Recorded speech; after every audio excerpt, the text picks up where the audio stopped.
चर्चा हुई बड़ौदा चुनाव को लेकर, टिकट की कब तक हो? अभी हमारे प्रमुख नेता वो बड़ौदा जा रहे हैं और आज ही एक बार पूरे हलके में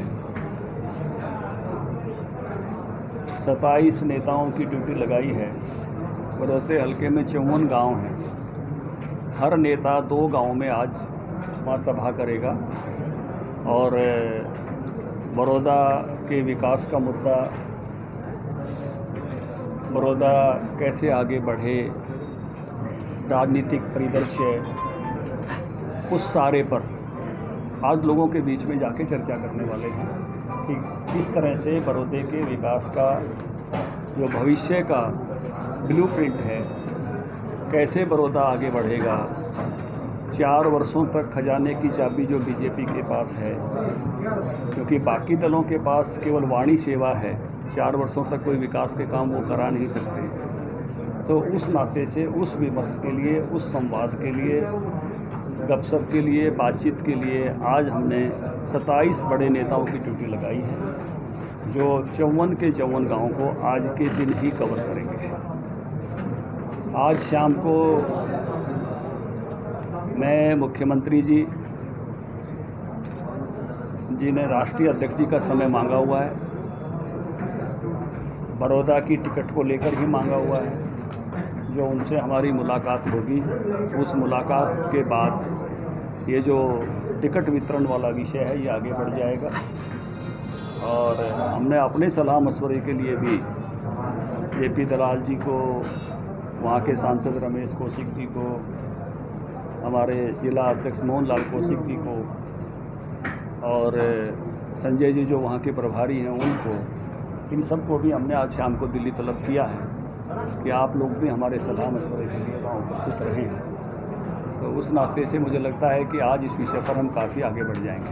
धनखड़ साहब, एक चर्चा ये आई थी कि ये कहा जा रहा था कि गठबंधन चुनाव लड़ेगा लेकिन भारतीय जनता पार्टी के सिंबल पे होगा, तो क्या ये उम्मीद है कि कोई जेजेपी का कार्यकर्ता भी भारतीय जनता पार्टी के सिंबल पे चुनाव लड़ सकता है? अच्छा, इसी से जुड़ा हुआ है कि डॉक्टर केसी बांगड़ का नाम आ रहा है कि वो बीजेपी में शामिल हो रहा है, बीजेपी उन्हें टिकट मिलेगा। देखिए, चुनाव गठबंधन लड़ेगा ये तो स्वाभाविक है, गठबंधन की सरकार है, चुनाव गठबंधन लड़ेगा, लेकिन उम्मीदवार जो है वो कमल के फूल पर भारतीय जनता पार्टी का होगा। अच्छा, केसी बांगड़ के शामिल होने की अटकलें हैं, क्या वाकई में वो ज्वाइन कर रहे हैं भाजपा के अंदर? नहीं, मेरे पास अभी जो आप जानकारी दे रहे हैं, मेरे पास अभी ये जानकारी नहीं है। क्या अध्यक्ष जी योगेश्वर 10 से भी बड़ा कद है किसी और का? क्योंकि महज 6000 समथिंग वोटों का ही डिफरेंस रहा था और जेजेपी का अलग कैंडिडेट था। इतना बड़ा प्रोफाइल अगर चेंज होता है तो क्या पार्टी के लिए आघात नहीं होगा ये? देखिए, उम्मीदवार का तय होने की पार्टी की अपनी एक पद्धति है और उसका विमर्श करने का, संवाद का, चर्चा का अपना एक तरीका है। एक फीडबैक हमने अपनी प्रदेश की चुनाव समिति में लिया है और अगला फीडबैक वहाँ जो ऑपरेट कर रहे हैं उन साथियों के साथ आज हम बात करते हुए राष्ट्रीय अध्यक्ष जी के सामने जाएंगे। हमारी राष्ट्रीय पार्टी है और वहाँ से विचार विमर्श होने के बाद ही निर्णय होते हैं, तो जो भी निर्णय होगा वो आपके सामने आ जाएगा। धनखड़ साहब, एक सवाल ये है कि अभी तक वहाँ पे इनेलो का प्रत्याशी जीता है या कांग्रेस पार्टी का प्रत्याशी जीता है, तो क्या कितनी बड़ी चुनौती मानते हो, क्या आप उस चीज़ को अब दरकिनार? देखिए, 2014 में हमारी सरकार बनी, बहुत सारी सीटें हम पहली बार ही जीत कर आए थे। ज़िंदगी में बहुत बातें कई बार पहली बार ही होती हैं। हम कई सारे तो पहली बार में ही मुख्यमंत्री भी बन गए और मंत्री भी बन गए। इसलिए पहली बार कोई ऐसा विषय नहीं होता कि पहली बार, कभी ना कभी तो पहली बार होता ही है। आपने भी ज़िंदगी में कभी पहली बार साइकिल चलाई होगी, कभी पहली बार मोटरसाइकिल चलाई होगी, तो उस नाते से बहुत सारे विषय पहली बार पर भी होते हैं। और बड़ौदा के लोग अब विकास चाहते हैं और उनका मन उस प्रकार का है। जहाँ तक आप चुनौती की बात करते हो, चुनौती तो ये कांग्रेस के लिए है क्योंकि ये उनकी सीट थी, वर्षों तक उनका लिटमस टेस्ट है। हमारे लिए तो ये एक जैसे जींद की सीट लोकदल की थी, एक अवसर के रूप में आई थी। हमारे लिए तो ये अवसर के रूप में उपस्थित हुई है और हम अपना पूरा प्रयास कर रहे हैं कि ये हमारी उपलब्धि में बदले। पोर्टल जो आपने खोला है, निश्चित तौर पर वो किसानों के लिए बहुत अच्छी शुरुआत है। जिनका फसल बाकी बचती थी, निश्चित तौर पर वो बेच सकते हैं। लेकिन कहीं न कहीं धनखड़ साहब ये बात सुनने में आ रही है कि पोर्टल पे कुछ फर्जी लोग रजिस्ट्रेशन कराना चाहते हैं और वो दिन रात लग के मतलब जो है ना अच्छा मुनाफा की ताक में है।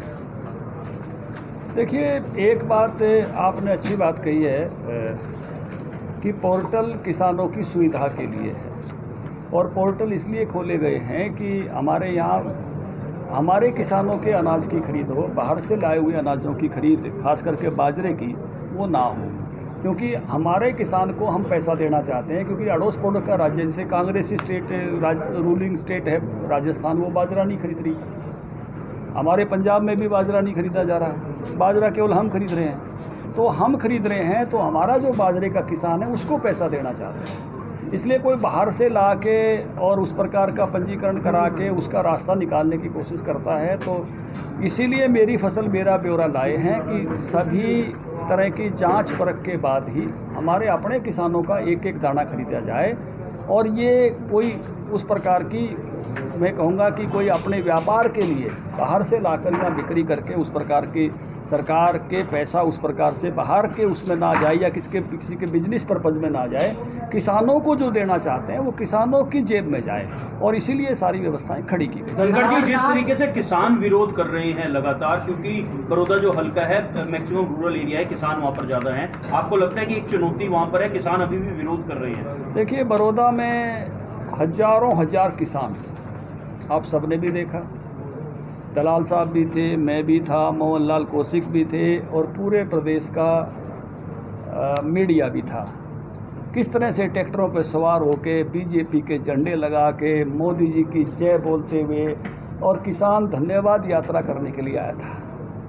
और उस किसान धन्यवाद यात्रा में 6 बातों के लिए उन्होंने धन्यवाद किया कि आप जो खरीद करा रहे हो एमएसपी पे, ये कांग्रेसी तो झूठ बोल रहे थे, खरीदी नहीं होगी, हम आपका धन्यवाद करते हैं। आपने अगली फसल का एमएसपी घोषित कर दिया, बढ़ा के कर दिया, हम आपका धन्यवाद करते हैं। आपने 6-6 हज़ार रुपये सीधे हमारे खाते में दे दिया, हम आपका धन्यवाद करते हैं। आपने 50% प्रॉफिट के साथ फसलों के दाम देने शुरू किए, ये कांग्रेसी तो स्वामीनाथन की रिपोर्ट को पैरों तले दबाए बैठे थे, हम आपका धन्यवाद करते हैं। आपने फसल बीमा शुरू करा के और एक बड़ी रकम हमारे खातों में पहुंचवा दी, अब तो ये लगभग 3000 करोड़ के नज़दीक पहुंचने को हो रही है, हम आपका धन्यवाद करते हैं। और डिजास्टर मैनेजमेंट वाले पैसे और लगाएंगे तो ये जाके मुझे लगता है 5600-5700 करोड़ पहुंचने वाली है, हम आपका धन्यवाद करते हैं। तो इन सब बातों के लिए और 3 जो नए कानून आप ले आए, डायरेक्ट मार्केटिंग, चाहे खेत से बेचो, चाहे घर से बेचो, चाहे अपने खलियान से बेचो, उसका भी रास्ता खोल दिया, इसका धन्यवाद हजारों हजार किसानों ने सब्जी मंडी गोवाना में इकट्ठे होकर आपके सामने किया है। किसान जो है वहाँ का खुश है और निश्चित रूप से मुझे लगता है कि इतने अच्छे, क्योंकि इन्होंने तो कभी मनमोहन के राज में फुट्टी कौड़ी भी नहीं दी है, तो बात वाले हैं, हुड्डा कमेटी की रिपोर्ट भी लागू नहीं की। किसान को एक एक बात पता है, किसान बहुत समझदार है हमारा। 6-6 हज़ार रुपये पहली बार उसके खाते में आए हैं। राहुल के पिताजी तो कहा करते थे कि मैं 1 रुपया भेजता हूँ तो 15 पैसे पहुँचते हैं। इनके पिताजी ने खुद कहा हुआ है मीडिया के सामने। अब मोदी जी 2000 बेचते हैं तो 2000 आते हैं। तो ये जो खेती, फिर 340 गन्ने का भाव पूरे भारत में सबसे ऊंचा, उसी साल में पेमेंट पंजाब में 310 से दिला दो ना हुड्डा साहब जाके, और पेमेंट करा दो 2-2 साल की पड़ी रहती है। ये प्रो फार्मर है बीजेपी और ये प्रो फार्मर सरकार है। सबसे अच्छी देश में प्रोक्योरमेंट है, यहाँ सभी अनाजों की प्रोक्योरमेंट यहाँ है और सरकार किसानों को लाभ पहुंचाने के लिए करती है। अड़ोस पड़ोस में कहीं भी नहीं हो रही, हम डंके की चोट पे कह रहे हैं। आप करो ना कवर बाजरा, कांग्रेस की सरकार नहीं, कराओ ना राजस्थान में खरीद, सर कराओ पंजाब में, बात करो कांग्रेसियों को। धनखड़ साहब एक सवाल है, पूरा आंदोलन खत्म हो सकता है अगर आप बिल में एक लाइन लिख दें कि एमएसपी लागू रहेगा और जो इससे नीचे खरीदेगा उसके खिलाफ कानूनी कार्रवाई। उस एक लाइन लिखने में क्या दिक्कत है जब सबका मुंह बंद हो सकता है? मुझे लगता है कि आपके माध्यम से किसान भाइयों को ये बात बहुत ही स्पष्टता के साथ जाननी चाहिए। मैं आपके सामने ये बात साझा कर रहा हूँ और इसको आप अच्छे से दिखाना। अभी हम बाजरा खरीद रहे हैं, बाजरे का भाव 2150 रुपये सरकारी खरीद हो रही है। जब ये बाजरे की खरीद बंद हो जाएगी तो बाजरे का भाव ऊपर भी जा सकता है और नीचे भी आ सकता है।